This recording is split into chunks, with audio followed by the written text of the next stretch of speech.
नारद जी बोले, हे कृष्ण, हे महाभाहो, हे भक्तों के दुखों को दूर करने वाले, हे ब्राह्मण,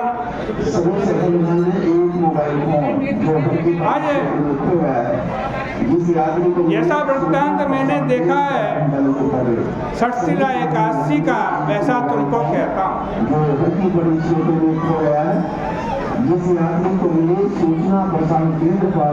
ये नारद एक ब्राह्मणी थी और वो ब्रह्मचर्य व्रत का पालन करती थी, देवताओं का पूजन भी करती थी, पूर्णमासी का व्रत करती थी। और भगवान कहते मेरी बड़ी भक्तन थी। भगवान श्री कृष्ण कह रहे उपवास करती थी, मेरी पूजा में लगी रहती थी, नित्य व्रत करके उसका शरीर बड़ा दुर्बल हो गया था।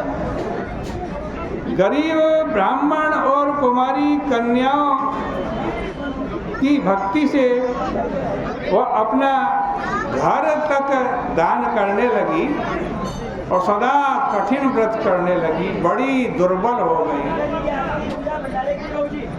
उसने सब दान किए लेकिन एक दान नहीं किया, अन्न दान नहीं किया।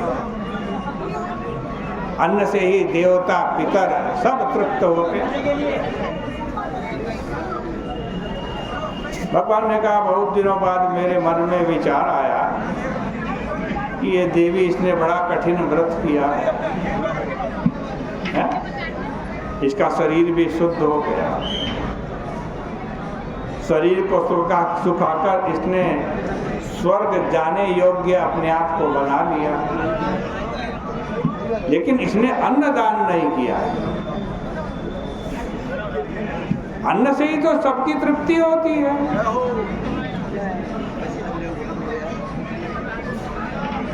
चलो मैं इससे अन्न मांगने जाता हूँ, क्या पता मुझे दे दे अन्न। भगवान ने एक भिक्षुक का रूप धारण किया, इसकी कुटिया में पहुंच गए, भिक्षा मांगने लगे। ब्राह्मणी बोली, हे ब्राह्मण, तुम कहाँ से आए हो, मुझे सत्य बताओ। भगवान ने कहा, हे सुंदरी, हमें तो भिक्षा दो, भिक्षा दो। ऐसा कहने पर ब्राह्मणी को बड़ा क्रोध आया, घर से एक मिट्टी का ढेला लाई और भगवान के भिक्षा पात्र में उस मिट्टी के ढेले को डाल दिया।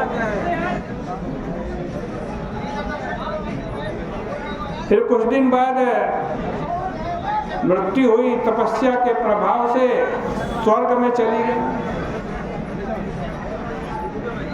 उसने भगवान के आज भिक्षा पात्र में मिट्टी का ढेला दिया था, इसलिए उसको बड़ा सुंदर महल मिला स्वर्ग में, बड़ा सुंदर। उस महल में सब सुख सुविधा, लेकिन अन्न नहीं है, अन्न नहीं। वो तुरंत भगवान के पास गई, बड़ी क्रोधित होकर के बोली, हे विष्णु भगवान, मैंने सारी जिंदगी बड़े कठिन कठिन व्रत किए, देवताओं की पूजा की, बहुत दान भी किया, मेरे घर में अन्न क्यों नहीं है? भगवान ने कहा, देवी, तुमने सब दान दिए लेकिन अन्न नहीं दान दिया। मैं भी तेरे पास भिक्षा मांगने के लिए आया, अन्न मांगने के लिए आया, मेरी झोली में भी तुमने ढेला डाल दी। वो कहने लगी, प्रभु क्षमा करे, अब उपाय बताए, किस उपाय से मुझे यहाँ स्वर्ग में अन्न भी प्राप्त हो।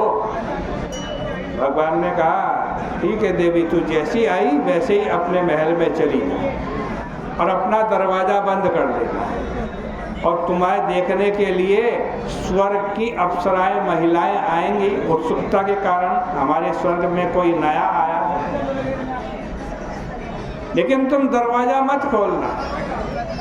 तुम उनसे कहना कि मैं दरवाजा तब खोलूंगी, पहले बाहर बैठकर मुझे षटशिला एकादशी की कथा सुनाओ। उस महिला ने ऐसा ही किया, महल में पहुंची, दरवाजा बंद कर दिया स्वर्ग की अप्सराएं महिलाएं उनसे मिलने के लिए आई, लेकिन उसने दरवाज़ा नहीं खोला। जब उन्होंने पूछा देवी दरवाज़ा क्यों नहीं खोलती, तो उसने कहा देवियों मुझे षटतिला एकादशी की कथा सुनाओ फिर दरवाज़ा खोलो। उनमें से एक महिला ने षटतिला एकादशी की कथा सुनाई। आज कथा सुनाई तो उसने दरवाज़ा खोला। जब दरवाज़ा खोला तो स्वर्ग की महिलाओं ने देखा ये कौन है भाई, ये कौन है, ये गंधर्वी है, आसुरी है, नागिन है या ये स्वर्ग की कोई अप्सरा। वो बड़ी सुंदर दिख रही थी।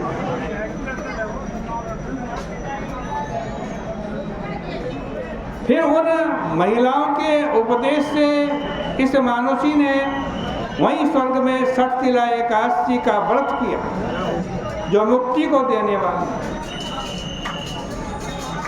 आज कहते हैं उसके घर अन्न धन से भर गया, बड़ी प्रसन्न हुई।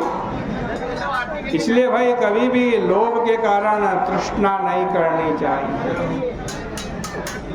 जब भी मौका मिले, जब आपके पास धन भी हो, सतपात्र भी हो और देने की इच्छा भी हो, तो पीछे नहीं उठना चाहिए।